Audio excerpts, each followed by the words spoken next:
ትናንትና ከካዛንቺስ አዋሬ ሚኒባስ ተሳፍሬ ሲሄድ አጠገቤ የተቀመጠው ተሳፋሪ ክፉኛ ይታከከኛል።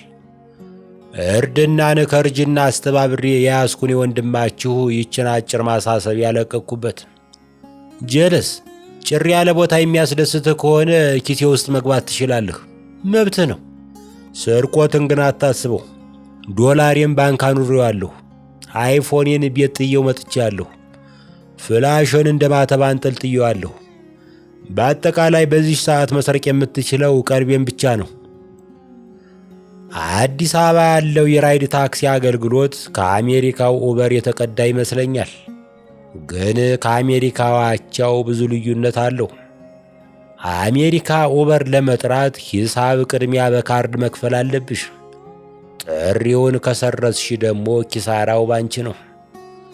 የአዲስ አበባ ራይድ እንዲህ ያለ አሰራር የለውም እና ድምፃዊ ጌት ያንለይ እንዳለው ሁኔታው ለኔ ተመቸኝ። በቀደም ራይዶች ጋር ደወልኩ። ከመሸጋገሪያ ሙዚቃ በኋላ እባክዎ መነሻው የት ነው አለችኝ ቪትዛ አከፋፋይዋ። አዋሬ በድሩ በለጨ ፊት ለፊት ቆሜያለሁ። ደሞ አንቱ ባቲ ደስ ይለኛል አሉ። መድረሻዎት? ጃን ሜዳ። በአቅራቢያ ያለ አሽከርካሪ ይደውልልዎታል። አመሰግናለሁ አንቱ ኦፕሬተር። የነጂውን ስልክ በመጠበቅ ላይ ያለው አንዲት መኪና ከፊቴ ቆመች። በውቄ ናግባ ልሸኝህ። አይኔን አላሸሁም። አመስግኜ ገባሁና መንገዴን ተያያዝኩት። ትንሽ ቆይቶ የራይዱ አሽከርካሪ ደወለ። ምስኪን። ይቅርታ የሚሸኘኝ ዘመድ አግኝቼ እየሄድኩ ነው አልኩት። ሰውየው ጦፈ። ታዲያ እዚህ ድረስ ለምን ታጉላላኛለህ? መናደድ አያስፈልግም። ለተጉላላህበት የ15 ብር ሞባይል ካርድ ይላክልሃል። ሰውየው ስልኩን ዘጋው። በቅርብ ርቀት ቢያገኘኝ ኑሮ የኦክስጅን መሳቢያዬን ይዘጋልኝ ነበር። በነገራችን ላይ ሰማያዊ ላዳ እንደ ሰማያዊ ፓርቲ የአገልግሎት ዘመኑን የጨረሰ ይመስላል። አንድ ሰማያዊ ላዳ የሚነዳ ወዳጄ ራይድ የተጀመረ ሰሞን የሰፈሩ ጎረምሶችን አስተባብሮ የራይዶችን መኪና ጎማ ሲያስተነፍስ ይውል ነበር። ከ7 ወር በኋላ ሳገኘው ግን ራሱ ተንፍሷል። ራይዶችን እንዴት ታያቸዋለህ ስለው የመለሰልኝ መልስ አንጀት ይበላል። እነሱ በዳታ እኛ በጌታ እንተማመናለን።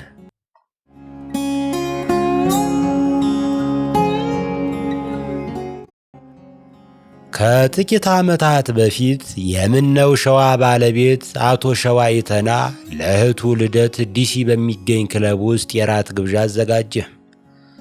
በእሱ መጥሪያ ወደ አሜሪካ የመጡ ዘፋኞች አንደኛው ጥግ ላይ ተከማችተው ተቀምጠዋል።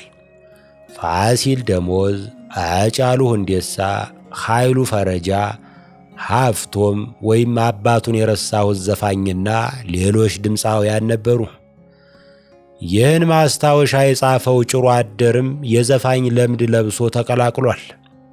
እኛ ከተቀመጥንበት ጥግ የተረፈው የክለቡ ሆድ ከአፍ እስከ ሰደፉ በሌሎች ደንበኞች ተሞልቷል። ከወዲያ ማዶ ጥግ የሆነ ሰውዬ ሲመጣ ተመለከትኩት። የሚጨብሱ፣ የሚደንሱ ወይም ያለምንም ዓላማ በትጋት የሚቆሙ ሰዎችን እየጣሰ አሁንም ኤክስኪዩዝ ሚ እያለ እኛ ወደ ተቀመጥንበት ይሳባል። 2 ብርጭቆ ቢራ ጨርሼ ቀና ስል ሰውየው በክርናቸው የሚጎስሙትን በእግራቸው የሚደቀድቁትን ዳንሰኞች ታግሶ እየገሰገሰ ነው። የቀረበልኝን ራት አጠናቅቄ ወደፊት ሳፈጥ ሰውየው ልክ በሚፈጥን ባቡር ውስጥ ከአንዱ ፉርጎ ወደ ሌላው ፉርጎ የሚዛወር ተሳፋሪ ይመስል ከወዲያ ወዲህ እየተላጋ ወደኛ ለመድረስ ይፍጨረጨራል። በመጨረሻ ከፊት ለፊታችን ቆሞ ኮንታል ከተከሻው እንደተራገፈለት ኩሊ በረጅሙ ተንፍሶ ሲያበቃ የመጣሁት እንደማላደንቃችሁ ለመናገር ነው አለና በመጣበት ሁኔታ ተመለሰ። እንደማያደንቀን ለመናገር የከፈለውን መሥዋዕትነት ባሰብኩት ቁጥር ሳደንቀው እኖራለሁ። ይህን ደግሞ ጓደኛዬ ነው የነገረኝ። ጊዜው ትንሽ ቆየት ብሏል። በአንድ ምሽት አሜሪካን አገር በታወቀ ሬስቶራንት ውስጥ ነዋይ ደበበ ይዘፍናል። አገሬን አረሳም አገሬን እያለ ይቀውጠዋል።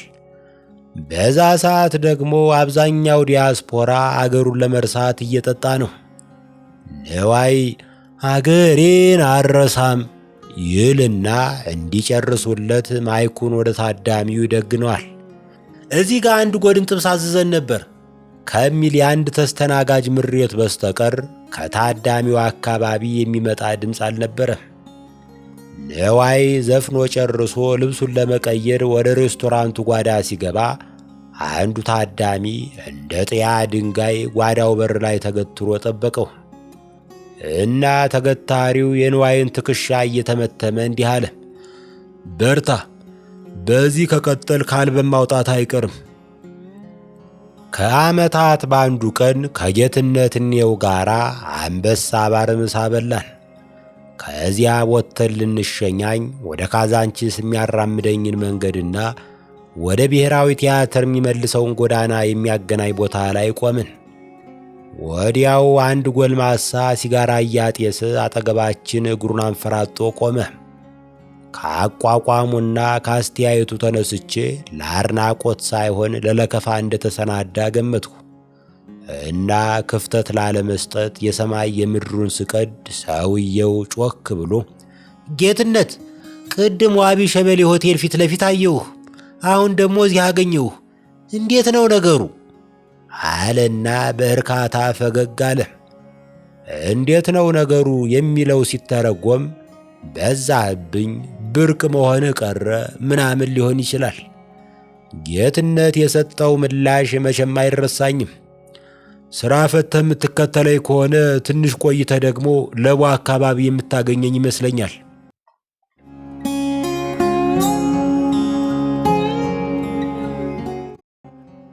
በአገራችን ሕዝብ ከገዥ ጋር ተማክሮ የመረጠው ብሔራዊ ምልክት ኖሮ አያውቅም። የአገር ገዢዎች የሆነ የሥልጣን ምልክት ይመርጣሉ። ያ ምልክት በውድም ሆነ በግድ ብሔራዊ ምልክት ሆኖ ይቀራል። ገዢው አምራቹን ሕዝብ ወይም ገበሬውን፣ አንጣሪውንና ነጋዴውን አማክሮ የመረጠው ምልክት መኖሩን የሚያስረዳ ታሪክ ካለ አቅርብልኝ። የዕድሜ ልክ ተማሪ ነኝና ሐሳቤን ለመቀየር አላቅማማም። አንበሳ የአራዊት ንጉሥ ነው ተብሎ ይታሰብበት በነበረበት ዘመን ነገሥታት አምሳላቸው አድርገው መርጠውታል። አንድም የክርስቶስ ምልክት ስለሆነ የክርስቲያን ነገሥታት ምልክት ሆኖ ቆይቷል።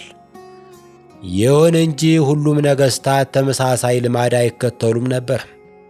ለምሳሌ ዳግማዊ ቴዎድሮስ የአንበሳ ማኅተም የነበረው ሲሆን ተተኪው አጤ ተክለ ጊዮርጊስ ነብርን በምልክትነት መርጧል። ንግሥተ ነገሥታት ዘውዲቱ እርግብን ወይም የኖኅ እርግብ የማኅተሟ ምልክት አድርጋለች። ታሪክን ትንሽ ብንበረብር በቀጥታም ሆነ በእጅ አዙር ከአዕዋፋት ጋር የተቆራኙ ጌቶች ማግኘታችን አይቀርም። የካፋ ነገሥታት እንደ ጥንታዊ ግብፃውያን በላባ ያጌጠ ዘውድ ነበራቸው። ላባው ከየትኛው የወፍ አይነት እንደተነቀለ አላወቅሁም። ንጉሥ ምኒልክ የሐረሩን ኢሚር አብዱላሂን በጦርነት አሸንፎ ከያዛቸው ምርኮዎች መካከል ለማዳ ውሻና ለማዳ ወፍ ይገኙበታል። የምኒልክ ነገር ይመስለኛል ተረት አሞራው በቀፎ ውሻው በሰንሰለት ብላ የዘፈነችው ገንቦኛ የወፉን አይነት ለይታ አልነገረችንም። ግን የተሸናፊውን ያክል አሸናፊው የማረከው ብርቅ ወፍ ቢሆን ነው። የጠቅላይ ሚኒስትር አብይ አህመድ ጣዖስ የዘመኑን መንፈስ የሚያስረሳ ክርክር ቀስቅሳለች። አንዳንዱ በሚያነሳው ክርክር ላይ አንዳች ፍሬ አይጠፋውም። ሥራ ከምፈታ ልጅን ላፋታ ብሎ የተሰማራም ሞልቷል። ስለ ጣዖስም ሆነ ስለ አንበሳ ትርጓሜ በሰፊው መለስበታለሁ። አይበልብኝና ስልጣን ላይ በወጣ የአንበሳንም ሆነ የጣዖስን ሐውልት አላፈርስም። በነበረው ላይ የራሴን ብሔራዊ ምልክት እመርጣለሁ። ከበሬ ሌላ ማንን ልመርጥ እችላለሁ? የሚወዱኝ ለምልክቱ ጥሩ ጥሩ ትርጉም እየሰጡ ይደግፉኛል። በውቄ ለመጀመሪያ ጊዜ አርሶ አደሩን የሚያከብር ብሔራዊ ምልክት አስተዋወቀ እያሉ ያወድሱኛል። የሚጠሉኝስ በሬ የሚለውን ቃል በአንድ አዳር ስድብ አድርገውት ያድራሉ። ችግሩ ከምልክቱ አይደለም፣ ለምልክቱ ባለቤት ካለን አስተያየት ነው። ስሜት ከአእምሮ በላይ እንደሚበረታ ለማስረዳት ሾፐንሃወርንና ቢጤዎችን መተንተን አይጠበቅብኝም። እነዚህን የአገራችን ተረቶች ብቻ ማየት ይበቃል። ሰውን ሲወዱ ከነንፍጡ ጠላት ይቀባል ጥላት።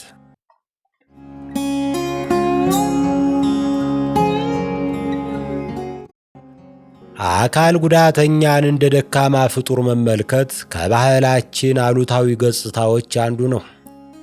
ግን እስቲ ያስቡት፣ ሙሉ አካል ያለው ሰው ሙሉ አካሉን ምን ያህል ይጠቀማል? ተጠቅመ መልስ ይላል ዕቃ የሚያውሰው። ከተፈጥሮም በለው ከፈጣሪ የተወሰነውን አካል ሳንጠቀም የምንመልስ ጥቂት አይደለንም። ከሕዋሳት አንዱን በአደጋ ወይም በተፈጥሮ ያጣ ሰው አንጎሉንና ቀሪ ሕዋሳቱን ሙሉ አካል አለኝ ብሎ ከሚመካው ሰው በላይ እንደሚጠቀም እናውቃለን። ለዚያ ነው ዓለማችን ሆመርን የሚያክል ባለቅኔ፣ ቤትሆቨንን የሚያክል ሙዚቀኛ ማፍራት ያልቻለችው። ቁም ነገሩን ለማለዘብ የሚከተለውን የሰንበት ወግ ልጨምርበት። አምሳ አለቃ ገብረሃና ማዕረጋቸው ለዚህ ጨዋታ ሲባል ተቀይሯል። ከአንድ ቦታ ተነስተው ለጉዳያቸው ሲገሰግሱ መሽቶባቸው የእግዜር እንግዳ ነኝ ብለው አንድ ቤት ተጠጉ። ባለቤቷ መሸታ ቤት ያላት ወይዘሮ ናት። ውብ ደርባባ ሆና አንድ እግር ብቻ ነው ያላት። ሌላውን እግሯን በአድዋ ጦርነት ወቅት ያጣችው ይመስለኛል። መሸተኛው ሁሉ ተሰናብቶ ገብረሃናና ሴትዮዋ ብቻቸውን ቀሩ። ሴትዮዋ ለአምሳ አለቃ እራት አብልታ እግራቸውን አጥባ አነጠፈችላቸውና አልጋዋ ላይ ወጥታ ጋደም አለች። ገብረሃና ለመተኛት ቢሞክሩም እንቅልፍ አልጠጋቸው አለ። ድንገት የሆነ ከይሲ ሐሳብ መጣላቸው።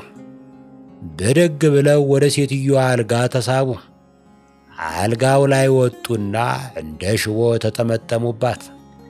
ሴትዮዋ አንቱ ቅሌታ ብላ አክብሮት ያልተለየው ስድብ ከወረወረችላቸው በኋላ ገፍተር አድርጋ ለሪጎሪ እንደሚመታ ኳስ አልጋው ጠርዝ ላይ አመቻቸቻቸው። ሴትዮዋ በደህነኛ እግሯ በሙሉ አቅሟ እርግጫ ስትሰነዝር የተዘጋ ስቴዲየም የመበርገድ አቅም አላት። ይሁን እንጂ ገብረሃና ሽማግሌና የእግዜር እንግዳ መሆናቸውን ከግንዛቤ በማስገባት በስሱ ብትሰነብቃቸው እንደ ላስቲክ ኳስ ነጥረው እንደ ናዳ ድንጋይ ተንከባለው ግድግዳው ላይ እንደ ጥቅስ ተለጠፉ። ገብረሃና ትንፋሻቸውን ሰብስበው አለመሞታቸውን ካረጋገጡ በኋላ ወደ ረገጣቸው እግር እየተመለከቱ እንዲህ ብለው ተራገሙ። የወንድምህን ቀን ይስጥህ